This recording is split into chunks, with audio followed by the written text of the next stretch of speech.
And काफ़ी बच्चे कह रहे थे कि सर क्वेश्चन सिमिलर आए हैं, बहुत सारे क्वेश्चन सेम भी आए हैं। तो यस, ये हमेशा होता है और होते रहेगा। मैंने हमेशा कहा ना आपको, 1 साल के PYQs वापस करो।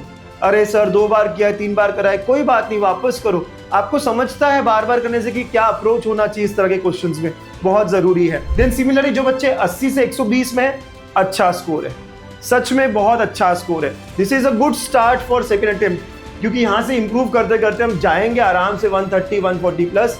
और बता रहा हूँ बच्चों कि अल्फा की टेस्ट में 130 120 बहुत बढ़िया स्कोर होता है।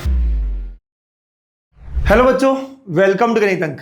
बच्चों अब सेकेंड अटेम्प्ट के लिए सिर्फ 17-18 दिन बचे हैं और अब हम सब ने एक्सपीरियंस कर लिया है, जान लिया है कि टेस्ट देना बहुत इंपॉर्टेंट है। तो सेकेंड अटेम्प्ट से पहले भी हमें कम से कम 7-8 लाइव टेस्ट देने चाहिए। तो यहाँ पर कई सारे बच्चों ने इस प्रोसेस को शुरू कर दिया है। सो कल ही हमारी अल्फा की FT16 टेस्ट लाइव थी। उसमें क्या हाल रहा बच्चों का, कितना स्कोर मैक्सिमम रहा, कितना सेफ स्कोर होता, पेपर कैसा है, तो चलो उस सब को हम एनालाइज करेंगे, समझेंगे कि कैसे रही FT16। और एक और बात बच्चा लोग, अगर आप अभी भी टेस्ट से दूर हो, आपको डर लग रहा है, टेस्ट नहीं दे रहे हो, तो ये गलती फिर से नहीं दोहरानी है। आपने देख लिया है फर्स्ट अटेम्प्ट में टेस्ट ना देने से काफी डर लगता है और हम फाइनल एग्जाम में भी अच्छा नहीं परफॉर्म कर पाते हैं। तो अगर इंप्रूव करना है, अच्छा स्कोर करना है, तो फुल टेस्ट देना जरूरी है। तो चलिए देखते हैं FT16 में क्या किया बच्चों ने। जिन्हें नहीं पता, यह अल्फा टेस्ट सीरीज है। यहाँ पूरा एक स्केड्यूल सेकेंड अटेम्प्ट के लिए मैंने शेयर करा है, देखो आप यहाँ देख सकते हो। तो ये FT16 जो कल थी 24 अप्रैल फ्राइडे को, राइट, उसके बारे में मैं आज बात करने वाला हूँ। इसके अलावा नेक्स्ट टेस्ट कब है, तो संडे यानी अगेन कल FT17 है। हर अल्टरनेट डे टेस्ट रखा है क्योंकि सेकेंड फेज से पहले, सेकेंड अटेम्प्ट से पहले हमें बहुत कम दिन मिल रहे हैं और हमें अच्छे से 7-8 टेस्ट। और हाँ, ये टेस्ट जो बना रहे हैं हम, ये भी थोड़ी अपडेटेड वर्जन है। हमने चेक किया, हमने एनालाइज किया कि 2026 में क्वेश्चंस थोड़े से मिक्स वाले आ रहे हैं। क्वेश्चंस कहाँ से हार्ड आ रहे हैं, कहाँ से इजी आ रहे हैं, तो वो सब समझकर यहाँ टेस्ट में क्वेश्चंस आपके बन रहे हैं। बहुत सारे बच्चे बोल भी रहे थे सर FT16 बढ़िया थी, डिफिकल्ट थी, उसी की तरह थी जैसे हमारे एग्जाम्स हुए अभी। तो यस, ऐसे ही पेपर आपको मिलने वाले हैं। ठीक है, तो ये पूरा शेड्यूल है, हर अल्टरनेट डे टेस्ट है। जो बच्चों को नहीं पता, आइडिया नहीं है, बच्चा आप गणित अंक ऐप पर जा सकते हो और आपको 2 ऑप्शन है टेस्ट के। सेकेंड अटेम्प्ट के लिए ही टेस्ट लेना चाहते हो, जहां पर 7 फुल टेस्ट और 2 पार्ट टेस्ट है, तो वो आप छोटा पैक में ले सकते हो ओनली एट 499। लेकिन आपको आप पहले के भी टेस्ट देखने हैं, जैसे ये 16th टेस्ट था, तो इसके पहले 15 फुल टेस्ट हुए हैं, वो भी देने हैं, आप दे सकते हो। सारे टेस्ट बहुत नंबर ऑफ टाइम्स दे सकते हो, तो वो सबके लिए आपको और 300 एक्स्ट्रा यानी 799 पे करना पड़ेगा। So this are 2 versions of alpha. जरूरी है आप देख लेना गणित अंक ऐप पर। ठीक है, सो नाउ कैसे रहा सर ये, और क्वेश्चंस बच्चे, जो बहुत सारे बच्चों को ना ये जो MSc 2026 के एग्जाम है बड़ी टफ लगी। सर बहुत डिफिकल्ट था, मेरा शिफ्ट सबसे डिफिकल्ट था। लेकिन अल्फा के बच्चे ये कह रहे थे कि सर सिमिलर लेवल था, क्योंकि हमने पहले भी जो एग्जाम्स दिए वो सारे ही उसी लेवल पे थे। हमसे पहले भी अल्फा की टेस्ट में 1.5 घंटा टाइम मैनेज नहीं हो रहा था क्योंकि लेंदी क्वेश्चन पेपर्स थे, और वैसे ही CET में भी हुआ है। तो we were used to. And काफी बच्चे कह रहे थे कि सर क्वेश्चन सिमिलर आए हैं, बहुत सारे क्वेश्चन सेम भी आए हैं। तो यस, ये हमेशा होता है और होते रहेगा, बिकॉज हम बहुत मेहनत करते हैं ये टेस्ट बनाने में। सो चलिए FT16 में क्या स्कोर्स रहे। तो highest score yesterday's test was 183, बहुत अच्छा स्कोर है 183। इसमें 90 मार्क्स मिले हैं मैथ्स में एंड 93 मिले हैं फिजिक्स केमिस्ट्री में। So it's really good score, अच्छे लेवल की टेस्ट, लेंदी टेस्ट, उसमें इतना बढ़िया स्कोर करना फैब है, बहुत मस्त है। एवरेज स्कोर क्या रहा, तो जितने बच्चों ने अटेम्प्ट किया उन सब का अगर हम मिलाकर देखें तो एवरेज स्कोर वाज 84। तो अगर आपका स्कोर 84 से ज्यादा है तो आप एवरेज से थोड़े ऊपर हो, राइट। अगर आप टॉप 25% बच्चों में रहना चाह रहे थे तो आपका स्कोर होना चाहिए था अराउंड 108। तो इन जनरल सेफ स्कोर है 110 के आसपास।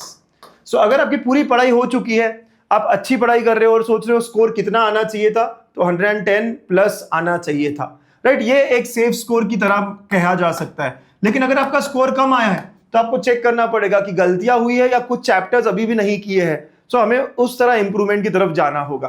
ठीक है, चलिए डिस्ट्रीब्यूशन भी देखते हैं थोड़ा। तो 0 से 40 में 11% बच्चे हैं, तो जो बच्चे अभी भी 0 से 40 में हैं, बहुत मेहनत करना है बच्चों। ये रेड जोन है, यहां अब ये सेकंड अटेम्प्ट की बारी है और इसमें अगर इतना कम स्कोर हम कर रहे हैं तो बहुत जल्दी हमें इंप्रूव करना है। गलतियां समझ में आ गई है, सारे चैप्टर्स के पीछे मत भागो। कुछ चैप्टर्स जो हेवी वेटेज है, इंपॉर्टेंट है, differentiation, differential equation, vectors, line and plane, इनको पहले करो ताकि मैक्सिमम स्कोर मेरा हो जाए। ठीक है, तो आप सब लोग सिलेक्टेड चैप्टर्स करो। अगली बार मुझे 60 क्रॉस करना है, ये टारगेट रख के चलो। 40 से अचानक 100 मुश्किल है, लेकिन अगली बार 60 क्रॉस करना है अगले टेस्ट, और टेस्ट देना है। कम स्कोर आया तो मैं टेस्ट नहीं दूंगा, ऐसा बिल्कुल नहीं होना चाहिए। जो बच्चे 40 से 80 है, गलतियां हम कर रहे हैं, कुछ सिलेबस हमारा नहीं हुआ है, कुछ चैप्टर्स अगर हम करेंगे इजी तो और मार्क्स बढ़ सकते हैं।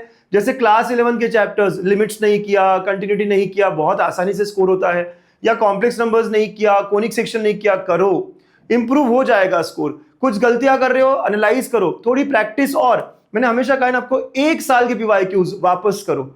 अरे सर 2 बार किया है, 3 बार करा है, कोई बात नहीं, वापस करो। आपको समझता है बार बार करने से कि क्या अप्रोच होना चाहिए इस तरह के क्वेश्चंस में, बहुत जरूरी है। आप बच्चों का टारगेट होना चाहिए कि 100 क्रॉस मुझे अगले टेस्ट में करना है। सब बच्चों को यहां से सारी टेस्ट देनी है, चाहे स्कोर कम आए ज्यादा है, और हमेशा 20-25 से इंप्रूव करना है। हो जाएगा, बड़े आराम से हो जाएगा। देन सिमिलरली जो बच्चे 80 से 120 में, अच्छा स्कोर है, सच में बहुत अच्छा स्कोर है। This is a good start for second attempt, क्योंकि यहां से इंप्रूव करते करते हम जाएंगे आराम से 130 140 प्लस। और बता रहा हूं बच्चों कि अल्फा की टेस्ट में 130 120 बहुत बढ़िया स्कोर होता है। अगर आप कंसिस्टेंटली ऐसा स्कोर लेके आओगे तो आप पक्के से जो फाइनल एग्जाम है उसमें भी बहुत अच्छा परफॉर्म करोगे। और जो बच्चे 120 प्लस है, आप काफी स्ट्रांग हो, देख लो एनालाइज करते वक्त कि कौन से चैप्टर्स है अभी भी जहां मैं और इंप्रूव कर सकता हूं। 20-25 दिन जितने भी हमारे पास है, 17-18 दिन है हमारे पास एक्चुअली, उसमें हम काफी बढ़िया इंप्रूवमेंट दिखा सकते हैं। 8 से 9 टेस्ट ना हमारे पास पूरे मिलाकर इस फेज के लिए, तो उनको करेंगे, उनमें अच्छे क्वेश्चंस पर ध्यान देंगे, वीडियो सॉल्यूशंस देखकर इंप्रूव करेंगे और बढ़िया तरीके से हम 140 150 प्लस जाएंगे। 160 प्लस बहुत गिने चुने बच्चे थे, सिर्फ 15-16 बच्चे ही थे, और ऐसा ही होता है। तो टॉपर होता है। 183 देखकर आपको डरना नहीं है, लेकिन 10-12 बच्चे जो आउट परफॉर्म करते हैं वो हमेशा रहेंगे। They are really doing good. उनकी भी क्या गलतियां है क्या नहीं, वो चेक करे और आगे बढ़े। ठीक है, सो अपनी अपनी मिस्टेक्स देखो और आप एक बार से दूसरे बार की तरफ जाने की कोशिश करो। 20-25 मार्क्स का इंप्रूवमेंट दिख सकता है बड़े आराम से नेक्स्ट टेस्ट में। ठीक है, एनालिसिस एनालिसिस एनालिसिस, देखो सिर्फ टेस्ट देना इंपॉर्टेंट नहीं है, और जब टेस्ट भी दोगे तो थोड़ा टाइम लगाकर, मतलब कि या तो 9 से 12 का दो या 2 से 5, इसी टाइमिंग में अपने टेस्ट दो। क्योंकि आपको पता है कि अब MST CET का शेड्यूल क्या होता है टेस्ट का, यही 3 घंटे। तो यही 3 घंटे में मुझे मैक्सिमाइज करना है मेरा एनर्जी, मेरे स्कोर को। ठीक है, और उसके बाद जैसे टेस्ट हो जाता है, उसके बाद आप सबके पास एक ऐसे ट्रैकर्स दिए थे, एनालिसिस शीट दी थी, फिजिक्स, केमिस्ट्री, मैथ्स, इवन छोटा पैक में जो बच्चे हैं उनको भी मैंने ऐड किया है ये शीट। तो इसे डाउनलोड कर लो, प्रिंट कर लो, और फिर टेस्ट के बाद कौन से सवाल में क्या गलतियां करी है। मेरे क्वेश्चंस जो थे, लॉजिक का गलत कैसे हो सकता है, मैट्रिसेस का गलत कैसे हो सकता है, वेक्टर्स का गलत कैसे हो सकता है, फिर चेक करो, वीडियो सॉल्यूशंस देखो और उसे इंप्रूव करो। राइट, एनालिसिस करके इंप्रूवमेंट करना बहुत बहुत इंपॉर्टेंट पार्ट है। तो कोई प्रोसेस है, सिर्फ टेस्ट दूंगा उससे भी इंप्रूवमेंट नहीं होगी, लेकिन क्या गलतियां की मैंने, क्यों गलतियां की मैंने, खुद से थोड़ा सेल्फ टॉक करके, फिर अगर अच्छा ये मिस्टेक हो गई ना, चलो लिख लेते हैं, और लिख कर अच्छा ये गलती होगी, चलो वापस सॉल्व करते हैं। नेक्स्ट टेस्ट में नहीं करूंगा। कुछ अच्छे क्वेश्चन मिले इस टेस्ट में, काफी अच्छे डाले मैंने डाले थे, नए क्वेश्चन आपको मिले, मार्क देम। यहाँ पे लिख दो, यहाँ पे कमेंट में क्वेश्चन टाइप में लिख दो न्यू क्वेश्चन, ताकि मैं जब नेक्स्ट टेस्ट की तरफ जाऊं तो मैं देख लूं, अरे नया क्वेश्चन अगर अगली बार आता है तो आई शुड बी एबल, मेरे को कैसे करना होगा, अप्रोच कैसे करना होता है इन क्वेश्चंस को, I should be able to do that. ठीक है, पक्के से। और ये सारे टेस्ट बच्चों आप रीअटेम्प्ट कर सकते हो। थोड़ा दिखा दूं मैं आपको कि कैसे दिखता है। राइट, तो जो बच्चे छोटा पैक में है या अल्फा में है, दोनों के लिए दिखा दूं। तो लेटेस्ट अभी मैं छोटा पैक दिखा रहा हूं आपको, और यहां पर आप देखो, यहां पे आपको मिल जाता है जो भी टेस्ट सबसे मतलब अभी रिसेंट रहेगी वो सबसे ऊपर आएगी।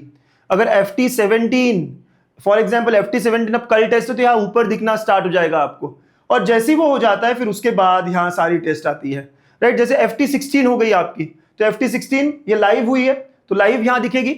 अब आप फिर से लाइव नहीं दे सकते, अब आप 16 को जो देना था वो यहाँ दे दिया, लेकिन यहाँ रिजल्ट देखने आप आ सकते हो। आपका रिजल्ट, आपका एनालिसिस हमेशा लाइव वाले टैब में ही दिखता है।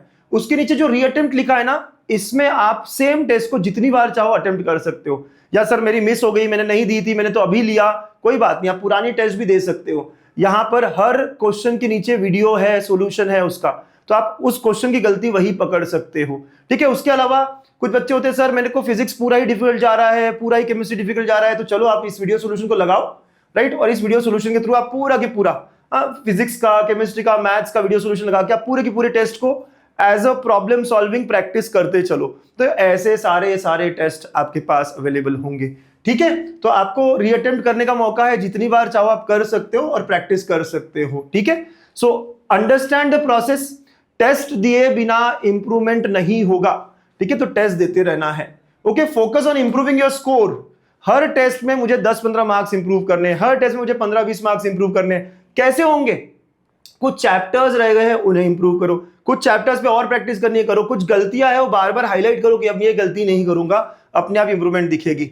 अगेन एक और बार ये शेड्यूल है, अगली टेस्ट संडे यानी कल FT 17 है, सारे बच्चों को देना है। अभी भी बहुत सारे बच्चे जो टेस्ट नहीं दे रहे हैं, सर सिलेबस पहले करता हूं, हो गया रे बाबा ये सब फर्स्ट अटेम्प्ट के लिए, अब सेकंड अटेम्प्ट में मैच प्रैक्टिस ज्यादा जरूरी है। समझ में आ गया ना डर कितना लगता है फाइनली? तो ये पूरा हर अल्टरनेट डे टेस्ट चलता जाएगा और आखिरी में 9th मई तक ये पूरा शेड्यूल चलता रहेगा। ठीक है, so keep giving test, improve करते रहो, पॉजिटिवली काम करो, सेकंड अटेम्प्ट हमारा होना चाहिए। All the best.